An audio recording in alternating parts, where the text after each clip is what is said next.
attend these response sessions. It doesn't matter if you're in that discipline or category or not, or if you're entered into that part of the competition. It's a really great chance to see what styles of feet that folks get, to kind of witness other artists' work. So we encourage you to attend that. We also encourage you to attend the Design Awards ceremony, which will be in this room tomorrow evening at 8:30. Okay? I want to note that being selected for a verbal response does not automatically mean that you will place in the competition.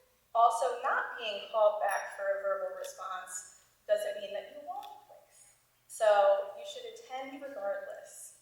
Okay?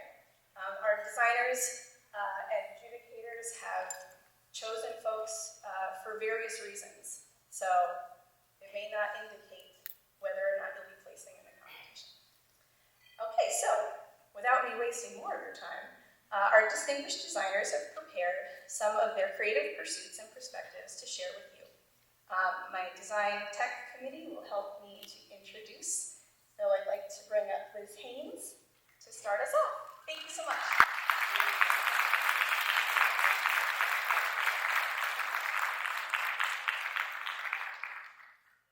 Hello, I'm happy to introduce Beowulf Boritt. His 31 Broadway designs include the Tony Award-winning sets for New York, and Act 1, the Tony-nominated sets for The Scottsboro Boys, Therese Raquin, POTUS, and Flying Over Sunset.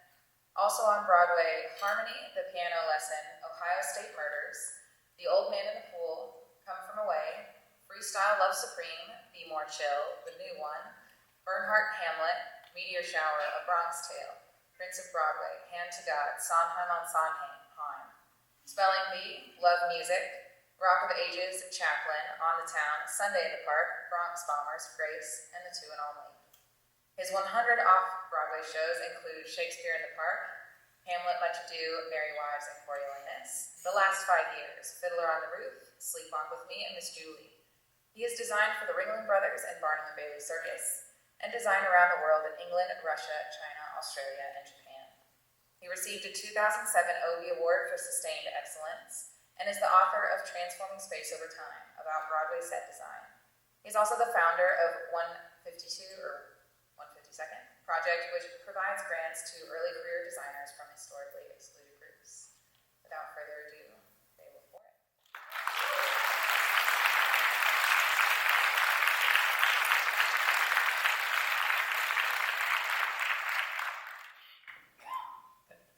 Thank you. Good to see everybody. I want to use this time to offer some career advice, not how to design a show. I'm going to talk about that tomorrow at 11:45, so come listen to me then if you want to hear how I design a show. This is advice on how to build a career in the theater. And before I start, I want to point out, partially obvious, I'm a straight white boy, and I've made my life in the commercial theater in New York City, so all my assertions and assumptions are based on those experiences, but hopefully some parts of it will be relevant to all of you. My first piece of wisdom is don't listen to me. Just because it worked for me doesn't mean it will work for you.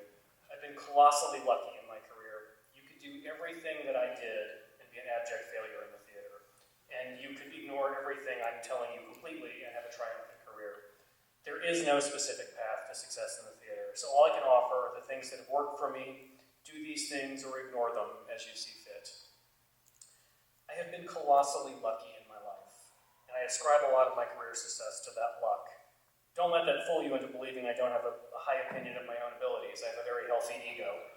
But I think anyone who has a measure of success in the theater would agree that luck is a key ingredient.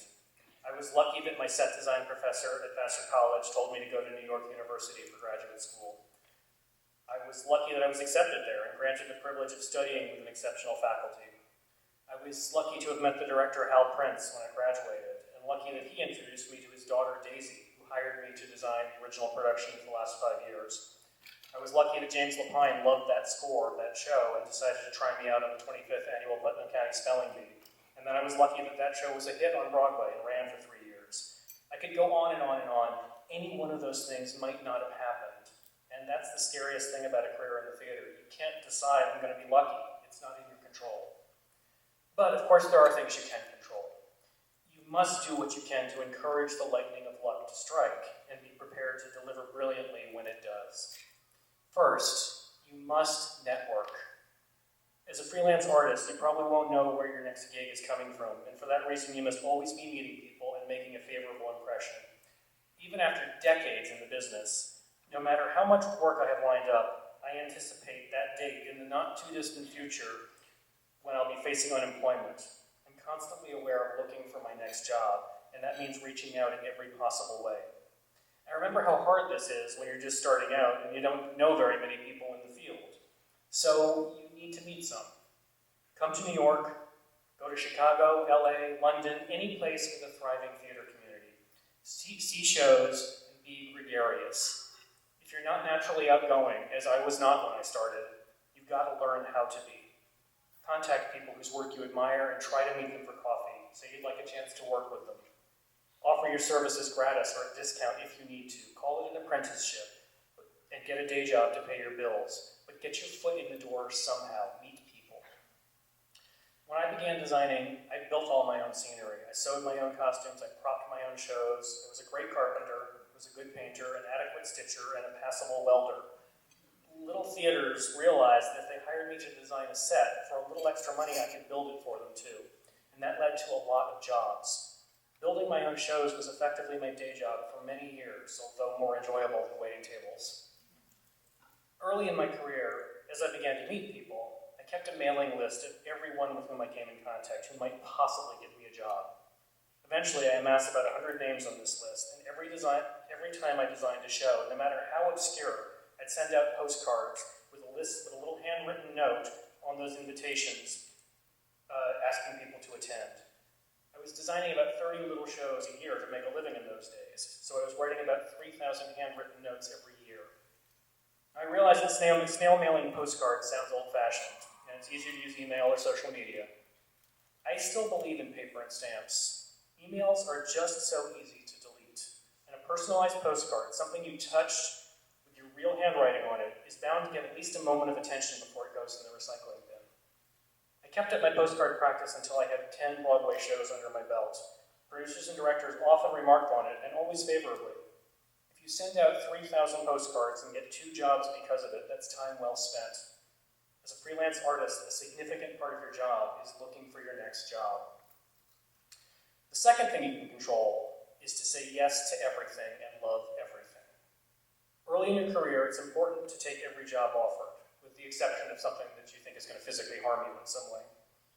You cannot know which project will unexpectedly turn out to be brilliant or lead to an artistic relationship that thrives or be surprisingly financially beneficial.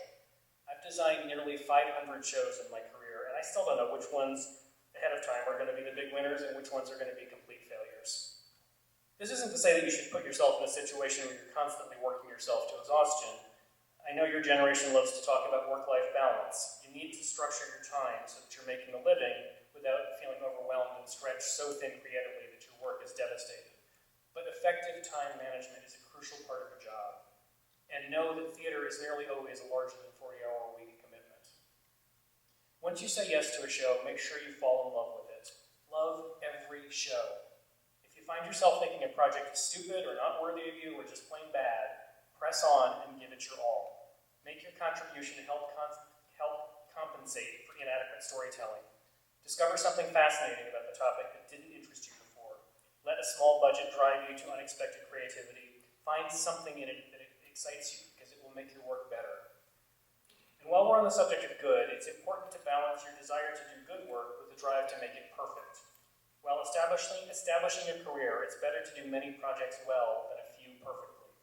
The more projects you do, the better the odds that one of them will open that life-changing door.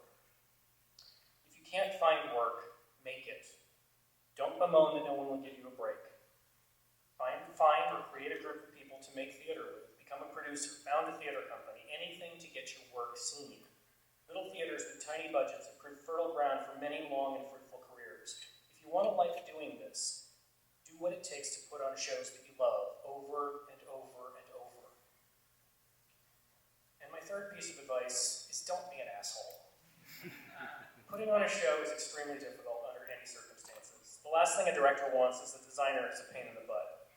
That doesn't mean I'm a pushover, but I try to pick my battles very carefully. I stand up for things that I think really matter and try to be generous about the rest. Never underestimate the importance of being a thoughtful collaborator, amenable to your fellow creators, and respectful of ideas, no matter where they originate. Being pleasant to those around you buys you a lot. I can point to a lot of enormously charming people who have gone far in the theater on just a modicum of talent, and maybe some of them would say the same about me. The fourth and most important thing you can control is to be ready to do the hard work when you get that opportunity. The director, Susan Stroman, said to me, "You need to go in prepared. I don't think you can just knock on someone's door and say, 'Hey, it's me.' You have to have an idea and a plan." If you want to hear more about that, come hear me speak tomorrow.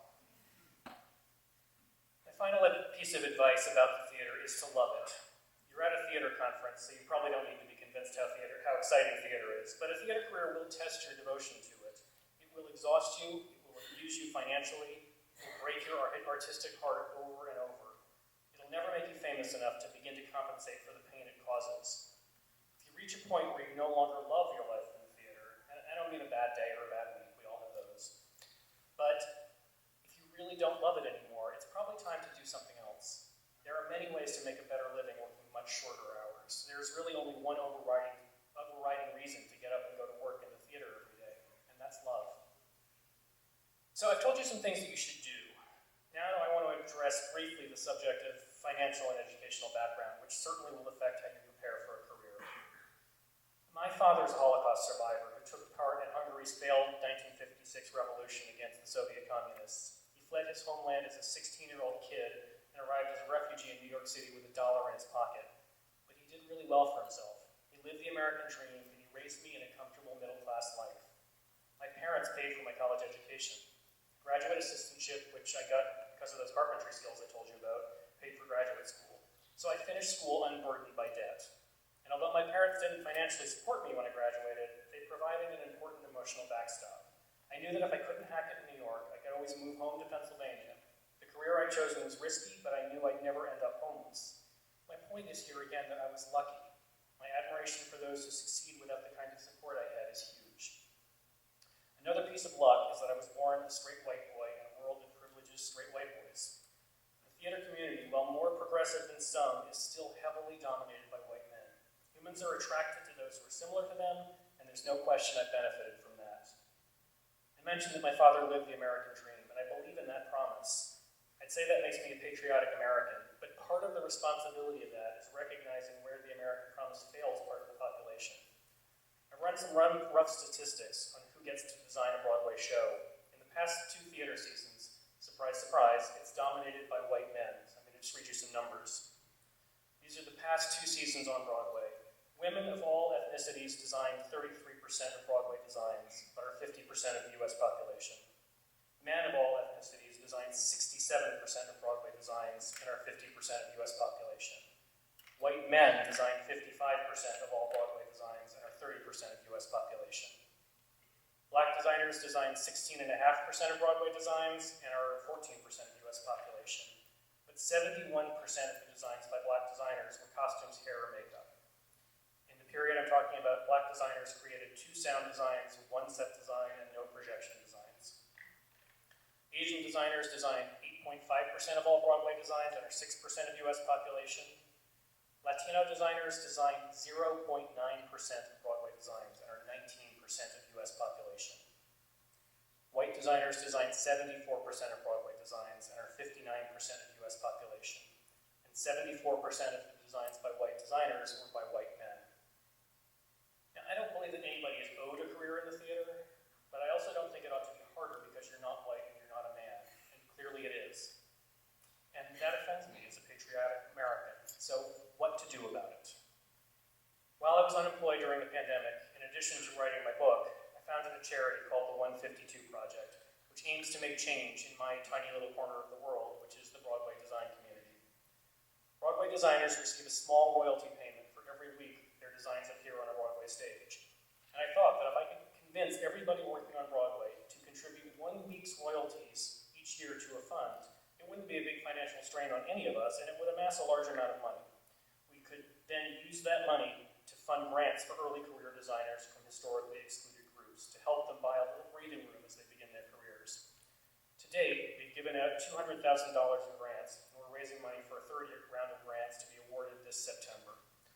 One of our first recipients, a Latina projection designer named Stefania Bulgarella, used the grant so she could stop assisting in programming and focus on her design career. A year later, she made her Broadway debut. So clearly, I feel a moral obligation to try to level the playing field. But I also think it makes the art stronger. If everyone doing shows grew up in the same culture, read the same books, had similar experience, it makes art that is very one note. The broader our base of artists participating, the broader the stories we tell, the broader the ways we will tell them. And I believe that is the responsibility of art. At its best, art opens windows into another world. It lets you see the world through someone else's eyes, it makes us question our assumptions, and it broadens our horizons. That's the kind of art I like to see, and that's the kind of art I hope to support. Thank you. I'm going to show just a quick little video here, but that's what I've got to say for the moment.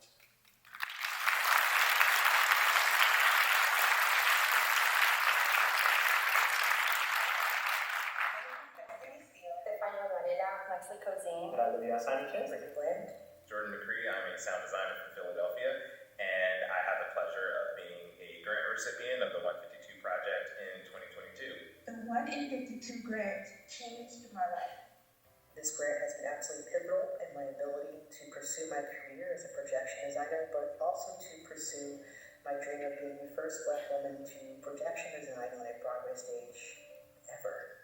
This grant came at a time where I needed it the most, not only financially, but also professionally. The exposure that this gives its candidates is invaluable. Before getting the 152 project grant, dreams were just dreams. And ever since I received such a great opportunity, dreams became true.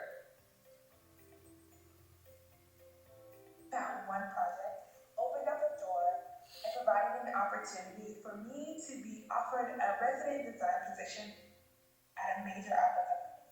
And I just want to take a moment to talk about how special and how important this grant is, specifically because it gives me such great hope for the younger generations of designers.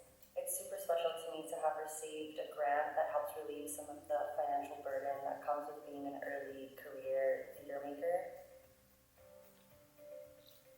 I think the 152 project is such a great idea because it's a situation where the medium is the message, right?